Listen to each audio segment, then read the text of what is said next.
Assalamualaikum warahmatullahi wabarakatuh. Perkenalkan, nama saya Banaksa Syafa Adiktafianida, NIM 63020020078 dari kelas 6C Prodi Ekonomi Syariah. Di sini saya akan memaparkan materi mengenai riba, maisir, gharar untuk memenuhi tugas UTS mata kuliah Ekonomi Keuangan Islam 2 yang diampu oleh Ibu Fadilah Kurniawati. Pada kesempatan kali ini terdapat 3 pembahasan, yaitu yang pertama adalah riba, maisir, serta gharar. Baik, materi yang pertama yaitu riba. Pengertian riba, secara leksikal, kata riba berarti tambah dan tumbuh, yakni segala sesuatu yang tumbuh dan bertambah itu dinamakan riba. Dalam Kamus Besar Bahasa Indonesia, kata riba diartikan dengan pelepas uang atau lintah darat, bunga uang, dan rente. Menurut Sayyid Sabiq, kata riba berarti al-ziyadah atau tambahan. Tambahan yang dimaksud adalah tambahan atas modal, baik tambahan itu sedikit ataupun banyak. Pengertian riba menurut istilah syara adalah tambahan yang disyariatkan kepada seseorang dalam suatu transaksi jual beli, utang piutang, dan semua jenis barang, baik berupa perhiasan, makanan, tumbuh-tumbuhan, dan buah-buahan, maupun benda-benda tertentu yang bisa dipertukarkan dengan cara tertentu. Selanjutnya yaitu hukum riba. Ayat yang melarang riba yaitu yang pertama Surah Al-Baqarah ayat 275 yang berbunyi wa ahallallahul bai'a wa harrama riba. Artinya, dan Allah telah menghalalkan jual beli dan mengharamkan riba. Kemudian Allah juga memerintahkan orang-orang beriman untuk menghentikan praktik riba. Allah berfirman, ya ayyuhalladzina amanu la ta'kulur riba ad'afam mudha'afatan wattaqullaha la'allakum tuflihun. Artinya, hai orang-orang yang beriman, janganlah kamu memakan riba dengan berlipat ganda, dan bertakwalah kamu kepada Allah supaya kamu mendapat keberuntungan. Surah Al-Imran ayat 130. Selanjutnya terdapat hadis Ubadah berkata, saya mendengar Rasulullah SAW melarang jual beli emas dengan emas, perak dengan perak, gandum dengan gandum, kurma dengan kurma, dan garam dengan garam, kecuali sama dalam timbangan atau takaran dan kontan. Barang siapa melebihkan salah satunya, ia termasuk dalam praktik riba. Hadis riwayat Ubadah bin Al-Samit. Selanjutnya yaitu macam-macam riba. Riba sendiri terdapat 4 macam. Yang pertama yaitu ada riba fadl, yaitu tukar-menukar dua barang yang sama jenisnya dengan kualitas berbeda yang disyariatkan oleh orang yang menukarkan.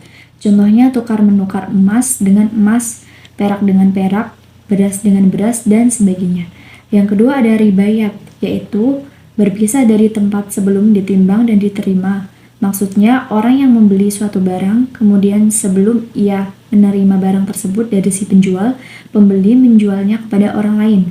Jual beli seperti itu tidak boleh sebab jual beli masih dalam ikatan dengan pihak pertama. Yang ketiga ada riba nasi'ah, yaitu riba yang dikenakan kepada orang yang berhutang disebabkan memperhitungkan waktu yang ditangguhkan. Contoh, Aisyah meminjam cincin 10 gram pada Aminah. Oleh Aminah disyaratkan membayarnya tahun depan dengan cincin emas sebesar 12 gram. Dan apabila terlambat 1 tahun, maka tambah 2 gram lagi, menjadi 14 gram dan seterusnya. Ketentuan melambatkan pembayaran 1 tahun. Selanjutnya yang keempat ada riba qard, yaitu meminjamkan sesuatu dengan syarat ada keuntungan atau tambahan bagi orang yang meminjami atau yang memberi hutang. Contohnya, Muhammad meminjam uang sebesar 25.000 kepada Ali. Ali mengharuskan dan mensyaratkan agar Muhammad mengembalikan hutangnya kepada Ali sebesar 30.000. Maka tambahannya 5.000 itu termasuk riba dan itu dilarang oleh Islam. Selanjutnya maisir. Pengertian maisir. Maisir adalah transaksi yang digantungkan pada suatu keadaan yang tidak pasti dan bersifat untung-untungan. Identik dengan kata maisir adalah qimar. Menurut Muhammad Ayub, baik maisir maupun qimar dimaksudkan sebagai permainan untung-untungan. Dengan kata lain, yang dimaksudkan dengan maisir adalah perjudian.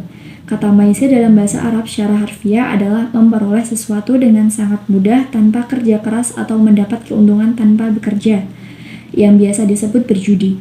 Judi dalam terminologi agama diartikan sebagai suatu transaksi yang dilakukan oleh dua pihak untuk kepemilikan suatu benda atau jasa yang menguntungkan satu pihak dan merugikan pihak lain dengan cara mengaitkan transaksi tersebut dengan suatu tindakan atau kejadian tertentu.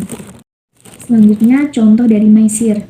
Ketika jumlah orang-orang masing-masing kupon togel dengan harga tertentu dengan menembak 4 angka, lalu diadakan undian dengan cara tertentu untuk menentukan 4 angka yang akan keluar, maka ini adalah undian yang haram.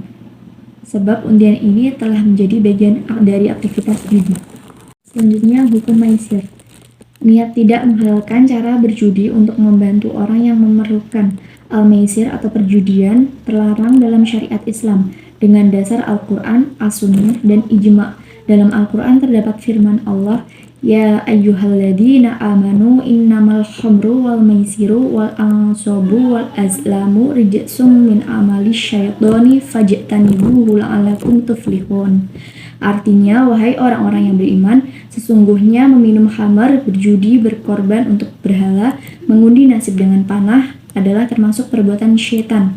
Maka jauhilah perbuatan-perbuatan itu agar kamu beruntung. Quran Surah Al-Ma'idah ayat 90. Dari As-Sunnah terdapat sabda Rasulullah SAW, barang siapa yang menyatakan kepada saudaranya, mari aku bertaruh denganmu, maka hendaklah dia bersedekah. Hadis riwayat Bukhari Muslim.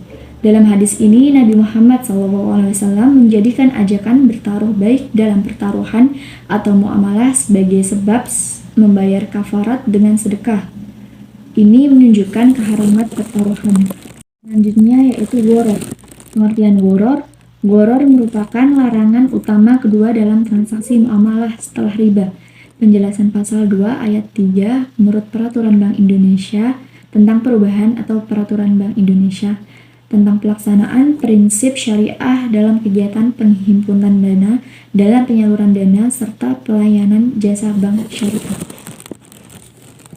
Memberikan pengertian mengenai gharar sebagai transaksi yang objeknya tidak jelas, tidak dimiliki, tidak diketahui keberadaannya, atau tidak dapat diserahkan pada saat transaksi dilakukan, kecuali diatur lain dalam syariah.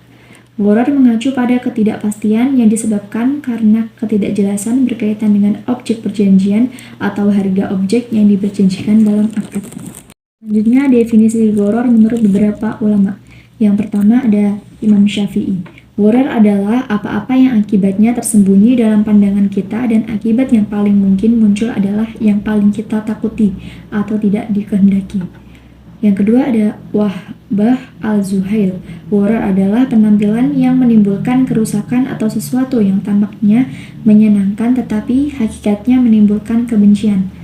Selanjutnya menurut Ibnu Qayyim, gharar adalah yang tidak bisa diukur penerimaannya, baik barang itu ada maupun tidak ada, seperti menjual hamba yang melarikan diri dan unta yang liar. Serta yang keempat ada Imam Malik yang mendefinisikan gharar sebagai jual beli objek yang belum ada dan dengan demikian belum dapat diketahui kualitasnya oleh pembeli.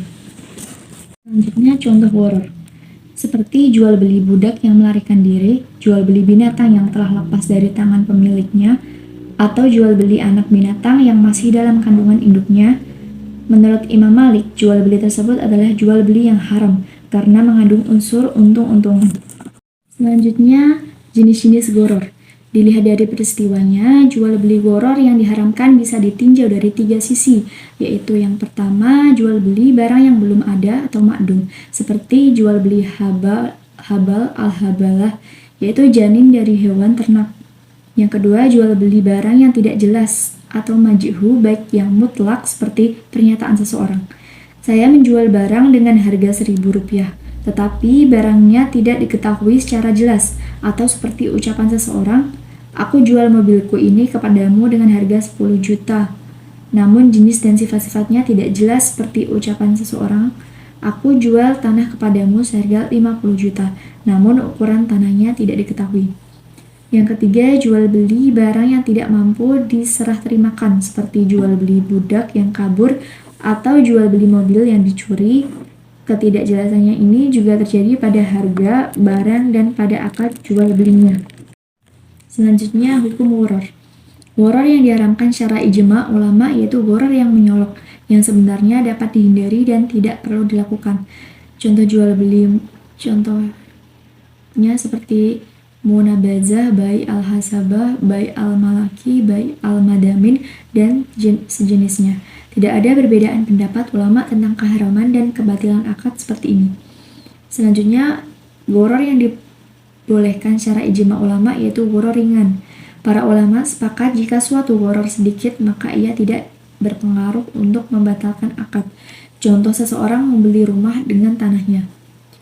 Selanjutnya, gharar yang masih diperselisihkan, apakah diikutkan pada bagian pertama atau kedua. Misalnya ada keinginan menjual sesuatu yang terpendam di tanah, seperti wortel, kacang tanah, bawang, dan yang lain-lain. Para ulama sepakat tentang keberadaan gharar dalam jual beli tersebut, namun masih berbeda dalam penghukuminya. Adanya perbedaan ini disebabkan oleh perbedaan pendapat oleh beberapa ulama. Dalil tentang gharar seperti ayat Al-Quran yang berbunyi, Ya ayyuhalladzina amanu la ta'kulu amwalakum bainakum bil batili illa in takuna tijaratan an nataradin mannakum wala taqtulu anfusakum innallaha kana bikum rahima. Artinya, wahai orang-orang yang beriman, janganlah kalian memakan harta-harta kalian di antara kalian dengan cara yang batil, kecuali dengan perdagangan yang kalian saling ridhoi, dan janganlah kalian membunuh diri kalian. Sesungguhnya Allah itu Maha Kasih Sayang kepada kalian. Quran Surah An-Nisa ayat 29. Kemudian ada hadis Nabi dari Abi Hurairah radhiyallahu anhu. Ia berkata, Rasulullah SAW melarang jual beli kerikil dan jual beli gharar. Hadis riwayat Muslim. Jual beli kerikil yang disebut dalam hadis di atas memiliki beberapa penafsiran. Di antaranya bahwa yang dimaksud adalah praktik di zaman jahiliyah di mana orang yang menjual tanah dengan cara melemparkan kerikil. Sejauh lemparan kerikil itulah luas tanah yang dijual. Penafsiran yang lain yang dimaksud dengan jual beli kerikil dalam hadis adalah jual beli dengan cara meletakkan beberapa barang, kemudian pembeli melemparkan kerikil ke arah barang-barang itu. Barang yang terkena lemparan kerikil itulah yang didapati oleh pembeli. Dua jenis praktik jual beli di atas terlarang sebab mengandung gharar. Pembeli tidak punya kepastian berapa luas tanah dan barang apa yang didapatnya. Dan pemaparan materi dari saya. Mohon maaf atas kekurangan dan kesalahan dalam materi dan penyampaiannya. Semoga materi yang saya sampaikan dapat bermanfaat bagi kita semua. Sekian dari saya. Wabillahi taufiq wal hidayah. Wassalamualaikum warahmatullahi wabarakatuh.